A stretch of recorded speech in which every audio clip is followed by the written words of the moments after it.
বিখ্যাত সাহিত্যিক ও কবি সুনীল গঙ্গোপাধ্যায়ের লেখা একটি ছোট্ট কবিতা আজ আমি পাঠ করে শোনাব।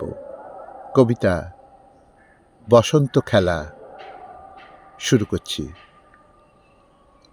অনেক বসন্ত খেলা হলো, তবু বাকি রয়ে গেল একটি চুম্বন। নদীর কিনারে একা বসে আছি বিকেলের শেষে। না, ঠিক নয়, আমি বহুদিন সেরকম নদীকে দেখিনি।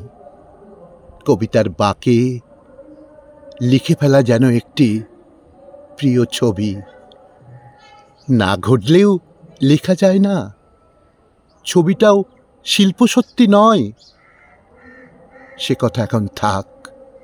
জানি কোনো নিরিবিলি নদী আমাকে প্রতীক্ষা করে আছে, যেমন কুসুম রাজ্যে সেবারের দুর্দান্ত ভ্রমণ। না, একটাও গাছ ভাঙেনি, এমনকি কোনো স্তনেও ছোঁয়ায়নি দাঁত। তবুও সুগন্ধ শয্যা চক্ষু থেকে ঘুম কেড়ে নিল।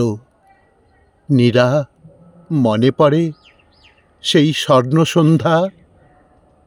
এখনো তোমার সঙ্গে একটি ঘুম বাকি রয়ে গেছে।